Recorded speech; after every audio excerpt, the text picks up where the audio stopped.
22 ноябрга карата маанилүү жаңылыктар менен тааныштырабыз. Саламатсыздарбы? 22 ноябрь ишемби күнү Кыргызстанда таң зардан массалык сурак, тинтүү жана кармоолор менен башталды. Алгачкылардан болуп, мурдагы депутат Шайлообек Атазовдун Бишкектеги үйүндө тинтүү жүрүп жатканы кабарланды. Бул тууралуу Атазов өзү соц тармактарга видео жарыялап, кийин ал видео өчүрүлдү. Тинтүүнү анын санаалашы Руслан Бекназаров дагы ЖМК ырастап, эмдин тергөө кызматы жүргүзүп жатканын, алар мурдагы депутатка атайын ордер көрсөткөнүн айтып берди. Кечинде Атазов Facebook баракчасына видео жүктөп, аны 48 саатка камап жатышканын жазды. Окуу эркиндиги мыйзамсыз мындай деленбеш керек. Кече генерал Камчы Кылышбаев айткан. Ар бир адам айыпсыз жерден жазаланбаш керек. Менин айыбым эмне? Мамлекетке спортту үйрөткөнүм, иманды үйрөткөнүм, мамлекетке жаштарды тарбиялаганмын менин айыбым. Мына үйдүн ичинен автомат чыккан жок, бомба чыккан жок, наркотик чыккан жок. Мына элдерден үйүм жок, жерим жок. Менин ак жерден камап атат деген документтер, кайрылуу элдин кайрылуу каттарын топтоп алып, мына тергөө амалдарын алып кетип атышат. Мына мыйзамсыздык. Мына Садыр Нуркожоевич менен Камчыбек Ташиев бийликке келгенде кандай кылабыз дедилер? Адилеттүүлүк, мыйзамдуулук болот дедилер. Мына спецназ менен үйүмө бастырып келип, урматтуу эл журт, Садыр Нуркожоевич, Камчыбек Ташиев уят эмеспи? Мына элдердин мага жазган кайрылууларын ушинтип алып кетип атышат. Көп өтпөй саясатчы Темирлан Султанбеков массалык башаламандыкка айыпталып кармалып, эмге жеткирилгени маалым болду. Ички иштер министрлиги 1998-жылы туулгансы. Аттуу жаран массалык башаламандык аркылуу бийликти алмаштырууга чакырык таштаганы тууралуу маалымат келип түшкөнүн жарыялады. Ага массалык башаламандыкка чакырык боюнча кылмыш иши козголду. Ал арада соц тармактарга ыктымал Темирлан Султанбеков белгисиз кишилер менен ашканада сүйлөшүп отурган делген видео тарады. Видео субтитр менен коштолуп, бийлик алмашуусу мүмкүн жана кийинки президент Сапар Исаков болушу ыктымал деп жазылган. Андан тышкары Султанбековдун ата-энеси, эжеси дагы сурак бергени айтылууда. Кечинде Султанбеков убактылуу кармоочу жайга киргизилди.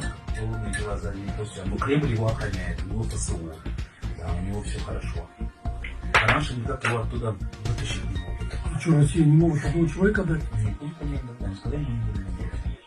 Поэтому эти злятся. Они его видят как запасного. Если что, мы его поставим президентом. А это прям бесит наших этих. Это его можно с президентом поставить, да? Конечно. Да его вытянет Сапар Исаков. Сапар Исаков. Я слышал это. Правильно? Нет, так он этот, как лидер, он потянет? Мы поможем. Ал эми Алмазбек Атамбаевдин кызы Алия Шагиева, апасы Райса Атамбаева менен агасы Кадырбек Атамбаевдин үйү таң атпай тинтүүгө алынып, өздөрү бир нече сааттан бери сурак берип жатышканын айтты. Кийинчерээк Шагиева Инстаграмдагы тарыхчасына Кадырбек Атамбаев менен Темирлан Султанбековду кармап кетишкенин билдирди. Ал эми кечке жуук Кадыр Атамбаев убактылуу кармоочу жайга киргизилгени айтылды. Ушул эле күнү финансы полициясынын мурдагы төрагасы Сыймык Жапыкеев суракка алып келинди. ЖМКлар Жапыкеев 22 ноябрь күнү эртең менен Ысык көлдүн Кажысай шаарынан алынып келингенин, ал ички иштер министрлигинин тергөө кызматына жеткирилгенин жазышты. Алдын ала маалымат боюнча сурак массалык башаламандыкка чакыруу боюнча ишке байланыштуу жүргүзүлүп жатат. Сыймык Жапыкеев өзү суракка алып кирип баратканда тартылган видеодо эмнеге чакырылганын билбей турганын, Социал-демократтар партиясы менен эч кандай байланышы жок экенин айтты. Вызвали, идем. Я не знаю, о чем это. Говорят, с Кадыром связано. Подожди, я никак не связан. Ага, ну то есть вы с ним, никак не обсуждали? Нет, я его с ним даже очно не знаком. Ага, ну вот, а как бы вы, охарактеризовали то, что происходит? То есть, да, это давление или? Ну, сейчас как узнаем, бы вы сейчас зайдем. Вам предъявили какое-то обвинение? Нет, сейчас иду на допрос. На допрос иду. В качестве свидетеля или кого? Я не знаю. Вам не сказали? Да, полностью. Кармоонун кийинки кезеги бүтүн Кыргызстандын лидери Адахан Мадумаровго жетти. Саясатчынын Telegram каналына 22 ноябрда таңкы саат 7де укук коргоо органдары Мадумаровдун үйүн тинтип, сейфин, камерасын, ноутбук жана телефондорун алып кеткенин жазышты. Алгач Мадумаровдун өзүн алып кетишип, кийин Бишкек убактысы боюнча 15де кайра келип, саясатчынын уулу Нурмухамед Мадумаровду аялы менен кошо алып кеткени белгилүү болду. Андан тышкары Апрель телеканалынын мурдагы директору Дмитрий Лажниковдун мурдагы жаштагы аялынын үйүндө тинтүү жүрүп жатканы белгилүү болду. Бул тууралуу ал өзү Фейсбуктагы барагына жазып, кийин посту өчүрүлдү. Улажниковдун айтымында мурдагы аялынын үйү тинтилип, балдарынын оюнчуктарына чейин текшерүү жүргөн. Улажников Социал-демократтар партиясынын лидери Темирлан Султанбеков жана мурдагы президент Алмазбек Атамбаевдин кенже уулу Кадырбек Атамбаев менен кандайдыр бир иши же байланышы жок экенин да белгилеген болчу. Кармалгандардын арасында мурдагы депутат Кубанычбек Кадыров дагы бар. Ал дагы массалык башаламандыкка айыпталууда. Бул тууралуу анын адвокаты айтып чыкты. Окуя боюнча Кадыров бүгүн эртең менен видео кайрылуу жарыялап, автомат куралчан коопсуздук күчтөрү анын үйүнө келип, тинтүү жүргөнүн айткан. Урматтуу кыргыз эли, мына дайыр жолу сиздерге кайрылып атам. Мына дагы эле менин үйүм квартиранын астына келип, булар кетпей эшикти жөнү такылдатып атат. Официальный үйлөм акасы милицияны чыгарттым, 102-ке чалып, аларды эмнегедир келбей атат. Бул аябай таң калыштуу болуп атат биринчиден. Экинчиден, урматтуу кыргыз элим, мына бүгүнкү күндө абалыбыз аябай оор болуп турат. Мына свет өчүп атат 5 саат, 6 саат. Мына мен былтыр кемпирабад менен өтүргөндө айткам. Ой, свет 5 саат өчөт. Шир шоп болгон жерде свет 5 саат өчөт деп. Мына 5 саат өчүп атат айланайын кыргыз элим. Ошону билип койгула. Мына может ошон үчүн шир шоптун заказын аткарып келип атышы мүмкүн бул милициялар дагы. Мына бүгүнкү күндө азык түлүк деген асмандын башы болду айланайын кыргыз элим. Биз каяка бартабыз?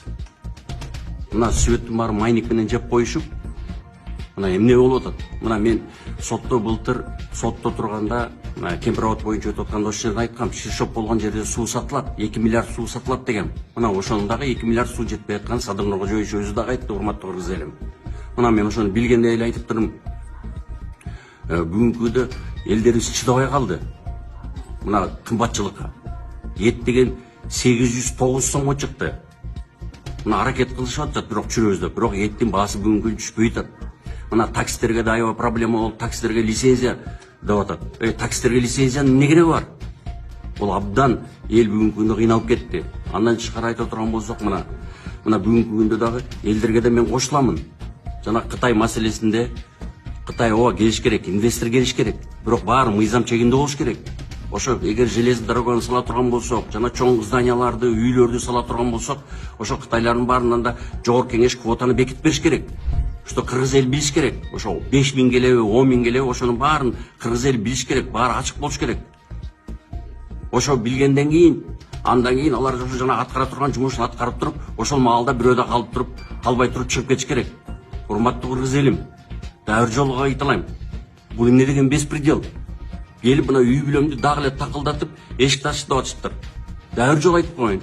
Эмне 37-жылда жашап атабызбы? Бийлик башчылары мондайыңарды токтоткула. Мондайларды токтоткула. Кыргыз элим, бул эми беспределди мыйзам чегинде, конституциянын негизинде токтотсок болбой калды. Чыгып элге ачык айталы десек, митингке да болбойт деп сот менен токтотуп коюшту. Бул эмне деген шумдук? Кыргыз элим, мен сиздерден суранамын. Мондай беспределди мыйзам чегинде, конституциянын негизинде Горький паркына уруксатпы? Же ошол жерге баарыбыз чыгып туруп, ушуну айтып туруп, мондайды токтотпосок, бул аягы жакшы менен бүтпөйт. Рахмат барыңыздарга.